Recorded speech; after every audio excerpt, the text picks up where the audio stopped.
Hello, everybody. Tim Hughes here, CEO and co-founder of DLA Ignite. With me today, I've got Stephen Howard, and we're going to be talking about leadership. We're talking about people-centric leadership, and we're also going to be talking about Stephen's book. And he's actually made a word up, which we're going to talk about. So one of the things that we're going to discuss is his book, which is, funnily enough, available on Amazon.com. I've printed a page out because I got a soft copy. I don't have the hard copy of it. Stephen, before we explain to everybody about this new word that you've made up, why don't you explain and tell people where they can find you? Oh, thanks, Tim, and great to see you again.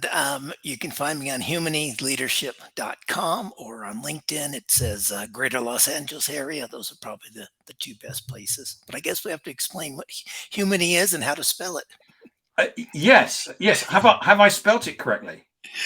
You have, and I do apologize to all your British colleagues that an American has tried to make up a word for the English language.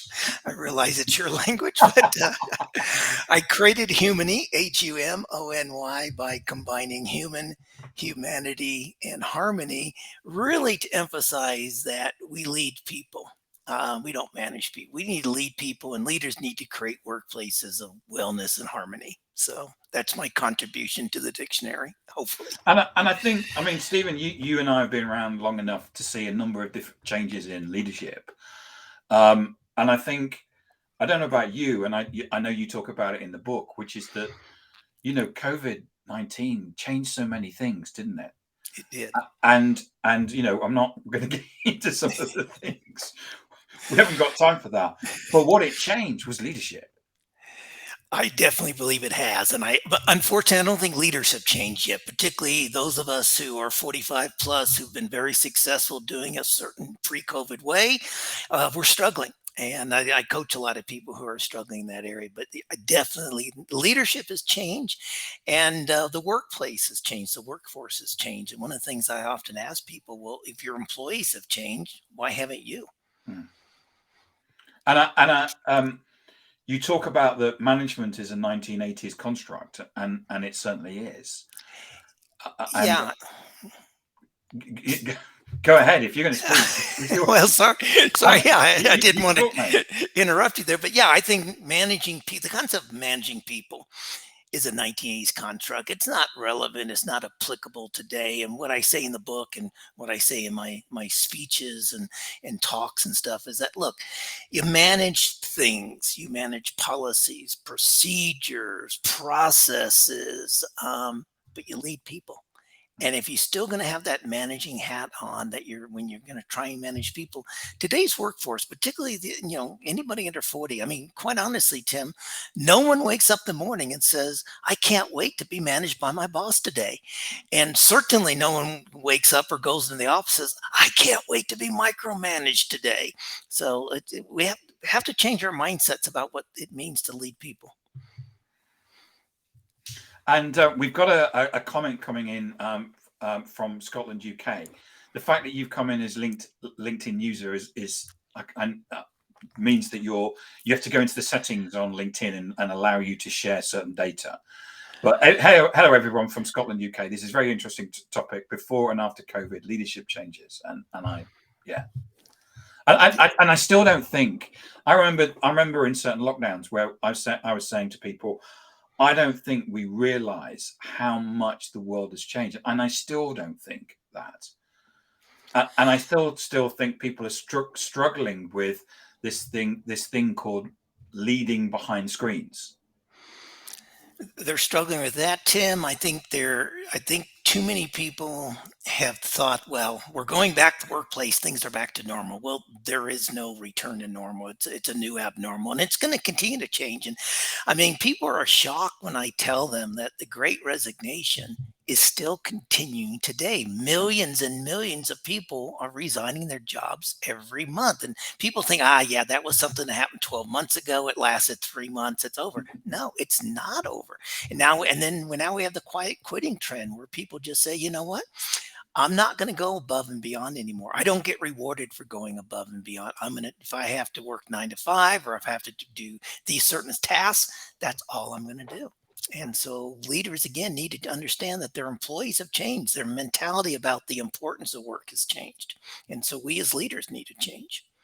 So why do you think that people don't want to be led anymore? No, they do want to be led. They don't want to be managed. Right. Okay, the reason is that l- the managing people concept is from the 1980s. That's when we hired people for their hands, for their bodies, do things. Now we hire people for their brains. And if we hire people for their brains and their thinking capacity and their decision making capacities, then why are we hovering over their shoulders, telling them what to do, how to do it? But let's, as a leader, your job now is to say, this is the outcome. This is what success looks like. How you achieve that, as long as you stay within certain parameters, ethical, procedure, safety, financial parameters, it doesn't matter how you get your job done. And the best analogy I can give you, Tim, is that I don't know you, but I know when I was in university, we got assigned team projects. And there were some people on our team, it's like a 5-month project. There's some people on the team that want to start the meetings the next week. And we're going to meet every week and we're going to do this. We're going to break it into pieces. And there were others like me who kind of said, about 3 weeks before the deadline, let's start working on the project. I work better under pressure. So a leader today shouldn't tell me how to do my job. Just tell me what you want to accomplish. Let me get it done. And I think it's still shocking for people over the age of probably 40 that when people have done the job, they go home. Yeah. Regardless of what time it is in the day, because I've finished. Yeah, exactly. Well, I remember my first job, which will date me a little bit here, but a couple decades ago. And I went to my boss and said, I need to take a couple hours off tomorrow. I've got a dental appointment. And my boss looked at me and says, "What's wrong? Your dentist doesn't work on Saturdays?" And so, like, you couldn't even take personal time off to get a tooth fixed back then. But here's, I think, when you think, sorry, you said things changed coming out of the COVID. I think here's one thing that's really changed, Tim, is that leaders have to recognize that people not we used to say people have lives outside work, and yeah, as long as you get your work done and you can do your life, in your own time. No, people have responsibilities outside the workplace. That could be caring for elderly parents. It could be Yep, school I do. responsibilities. It could be coaching youth sport. Those responsibilities are now equally as important to them as their work responsibilities. And they want the opportunity to do both. They want to do their work responsibilities as long as they can continue to fulfill their personal responsibilities. So what do people need to be successful today? In terms of leadership, Yeah, well, as an individual contributor, what is it that leaders need to give to me, and what is it that I need to have, and oh, and how does purpose fit into this?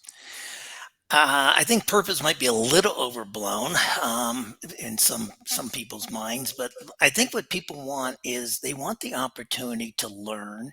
They want the opportunity to grow. They want the opportunity to have assignments that challenge them, stretch them, and allow them to learn and grow. And again, one of the key reasons for the Great Resignation, so many people are citing, is that I'm not being trained anymore. I'm not learning. I'm not growing. I'm going to go to another company that I will have that opportunity to grow. I think the other thing is people want to be accepted for who they authentically are. We don't want to put a mask on anymore and walk into the office and pretend for 8 hours a day that we're this person. That I'm a marketing person. No, you are who you are. You're Tim Hughes. And what does Tim Hughes encompass? It's a bunch of things besides being a marketing person and, in your case, a podcaster. So they want to be accepted for that. And they want to be trusted. One of the things I counsel leaders on today is don't go into a new team and say something like, "Here's how you earn my trust."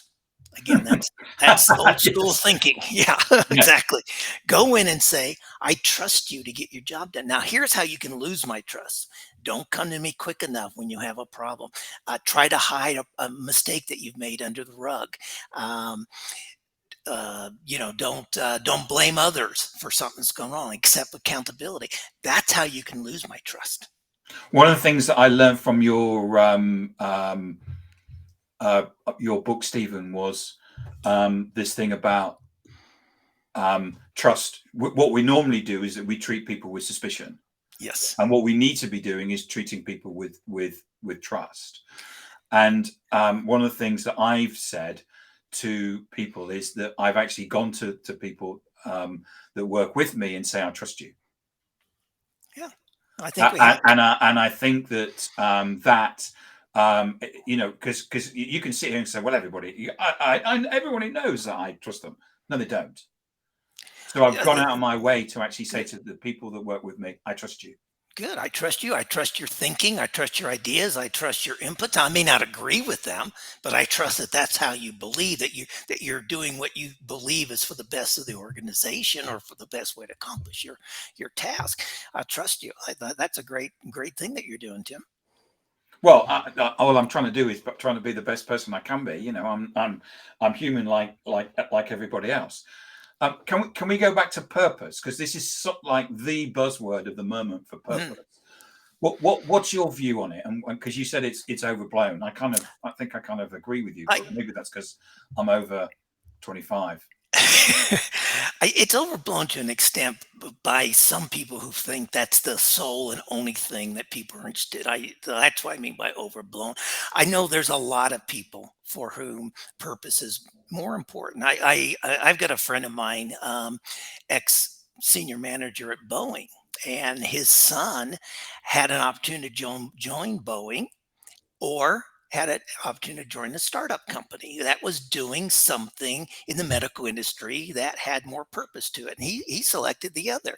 And he basically told his dad something along the lines, I'll paraphrase, or something along the line, yeah, I know airplanes are important, but I want to see what we can accomplish here in this field. So for some people, purpose is extremely important. The reason I say it's overblown, I don't think it's important for everybody. Okay. Negatively, I think it is. I mean, if you're doing something that harms the earth or hurts people, you're going to have a harder time hiring people, I believe, particularly going forward. Yeah, I think in certain instances that they will find difficulty with finding people, but always we're talking certainly generalizations. Yes.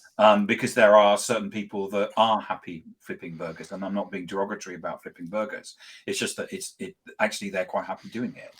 They are, because for those people, and for others doing other things, where they get their major personal motivation might be doing outside work. They volunteer, they Meals on Wheels, they drive meals to the elderly people, or they coach youth sports, or they are involved in their religious organizations, whatever it happens to be. So for some people, just give me a paycheck. I don't want to be promoted. I don't want to be stretched.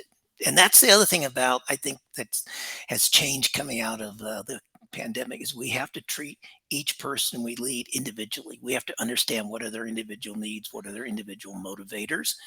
We can't just lead everybody the same way. We have to be adaptable. So let's walk through your humany word. I mean, what is it as leaders that we can do to be more human? Listen. Understand, have empathy for people. I think empathy is one of the key. I mean, emotional intelligence as a leader is so critical in today's world, and empathy is a key part of that. As I go back, as I said earlier, understand that people have responsibilities outside the workplace. If they get their job done, if they get their work done to the right standard that you want within the right deadlines, then allow them that flexibility to do it what suits them. I might want to take 4 o'clock to 6 o'clock off every afternoon because I have other responsibilities. And if I want to work from 7 to 9 o'clock at night to get my work done, that's my choice. So I think understanding that, and going back to trust, I think the last thing, I'll turn your question around a little bit, the last thing we should be doing is putting keystroke monitors on people's computers who are working from home, or cameras or anything else that shows we don't trust you. We want to make sure that you're touching your keyboard every 15 seconds. But that's old people trying to enforce things on, because Exactly. you can buy a a thing that moves your mouse every couple of seconds from Yeah. Amazon for $15. Well, everything that us old people, us baby boomers, try to create rules for the younger generation, they're going to find a technical way around that. Of course they are. Whether it's a curfew at night coming home, or whether it's touching your keyboard every 15 seconds. Yeah, I know. I've got a friend who did things with the router on for the Wi-Fi to stop his kids using the Wi-Fi at certain times, and they just found the way around it. They were a better Exactly. programmer than him, Exactly. So, Stephen, just so you know, your video is frozen, I but we noticed can that. still hear you loud and clear. Okay, maybe I'll turn the camera off, see if I can return it on if that works. Talking about tech, I need a millennial here in my life. No, I can't get it to reconnect. All right, well, you can hear me, so let's continue. I can hear you, and we've seen Okay. we've seen your face so far. So if you're happy so what about you talk about this word is a merger of humanity and harmony. What about humanity? What is it that we can be doing as leaders to be more, to have more humanity? I think the answer is twofold, Tim. It does go back to the purpose you talked about. I think it's understanding the decisions that we make and how it's going to impact our stakeholders, including society, the environment, our communities. I think the other thing is part of the humanity is if somebody were to ask you, what's your cost of labor in your company? You'd look at your balance sheet and you'd say, well, my payroll is this, my insurance policy is this, my vacation leave cost is that. No, your cost of labor is also, what is it costing your employees in terms of their relationship, in terms of their health, in terms of their mental health to be working in your environment? And so that to me is part of the humanity aspect of humaning and understanding your true cost of labor. If you're asking people to work overtime, if you're sending text messages to an employee at 10 o'clock at night, Yeah. it's not just that they have to respond, but understanding how does their significant other look at you when you're having to answer a text at 10 o'clock at night and you're not paying attention to them. That's a glip on their relationship, and you're impacting their relationship, and you shouldn't be. So that's what I mean. That's what I incorporate in as far as humanity goes.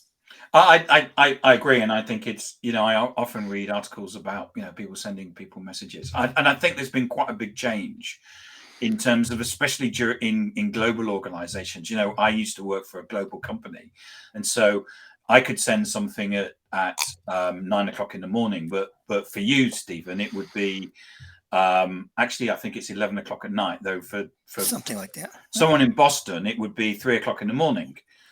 So and I think there's been in certain companies there's been a change, and I think there's a standard footer that people are putting on emails and stuff saying, just because I'm sending this at a different time, it's down to you to send it whenever you want. Yeah. But that may be the minority, not the majority. I think it's the exception. I have a client in the US in the IT business, and that's exactly what he says in his emails. He says something like, I am sending this email at a time that's convenient for me. I only expect you to respond at a time that is convenient for you. And he lives that rule. He doesn't send follow-ups like I haven't heard from you or something like that. So and the other thing about him, and again, and I thought a lot about him as I created the Humany concept and the humanity part of it is, yeah. One thing I respect about him is that, like a couple of years ago, he called me, and I answered the phone, and he said, "I need to talk to you about something." And I said, "I'm on holiday right now. Can I call you back this afternoon?" I was about to enter a museum or something. We just bought our tickets. We're having a tour. I said, "I'm on holiday. I'm about to enter this museum. Can I call you back this afternoon?" And he said, when are you going to be back at the office? And I said, "Oh, next Tuesday." He says, "Let's talk then." So he respected the fact, even though he's the client, I'm the consultant, but he respected the fact that I was on personal leave and he could wait till the following week for us to talk. And that is a Humany leader in my mind. And so the final part of it is harmony. So how can we get harmony? I know, and people laugh when I ask them about what's harmony look like in your workplace, and they all scoff at me and say there's no such thing. What does it look like? I think if you've ever been in flow, and I'm sure you have, you're working on a project, you lose track of time, what's known as flow, everything's moving, you're thinking, that's harmony. You get greater cooperation, people are going to have less drama in the workplace. People are clicking together, not because they're told to, but because they want to be. And so part of that is the organization, if you have a harmony climate, would be we're not going to tolerate bosses who slam their fists on the table. We're not, or throw papers around. We're not going to tolerate yelling and screaming in the office place. We're not going to tolerate, and you see so many of these stories where people managers insist, come in on your day off. We're short staffed. Well, no, today's my day off. No, you got to come in. So all that creates disharmony in the workplace. So harmony is getting rid of that drama, that conflict, that stress that we put people under. And if we de-stress the workplace, we are going to get more innovation, more creativity, because I don't know anybody who's creative when they're stressed. So reduce stress, reduce the drama. You're going to get better creativity, better innovation, and better collaboration, and therefore better results.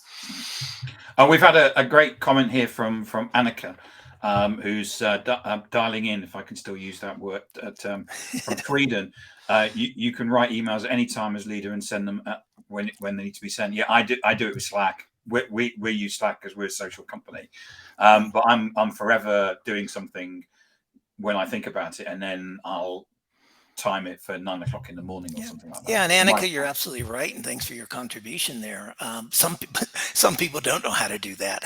Yeah, quite honestly. Yeah, it's amazing, and I think certainly with products like Slack, there's a great opportunity to. So, for example, my colleagues who are in the States, if I send something in the 9 o'clock in the morning, they actually won't be told about it until a time that's convenient for them. That's nice. That's nice. And I think more people should utilize those. Technology can be our friend in this case. It is, yeah. Stephen, thank you so much for coming on and talking about your new book. Thank you, Tim. Humony Leadership. And I'm just showing up the cover there. Remind people where they can get hold of you. Humony, now you know the word, humanyleadership.com, or email me at stephen@humanyleadership.com. Happy to talk to you or respond to any questions you have, help you bring it into your organization. Or as I said before, LinkedIn. Everyone's on LinkedIn. My profile is Stephen Howard, Greater Los Angeles area. So that's as specific as you can find me. And you're pretty active on LinkedIn and stuff like that anyway, aren't you? Yeah, and I try to, one of the things I believe in, Tim, is sharing information. So I write articles on LinkedIn. On one of my other company websites, I've got a lot of resources on leadership and articles and even brain health. So reach out to me and I'll be happy to put you on the list. And your book is on Amazon, isn't it? Yeah, all my books are on Amazon, and both around the world, and Humany Leadership is now on audiobook. I'm pleased to say, first time I've had a book in audiobook. So for those of you who enjoy audio, and it's on sale this week, so go grab it now. Yeah, Audible's got a big sale going on for everything, so go grab it on audiobook. Stephen, thank you so much for coming on and sharing your book and your insight, and thanks everybody for your comments. It's been excellent. Thank you. Thank you, Tim. Sorry about the technical glitch, but I'll catch you. It happens, Stephen. It does.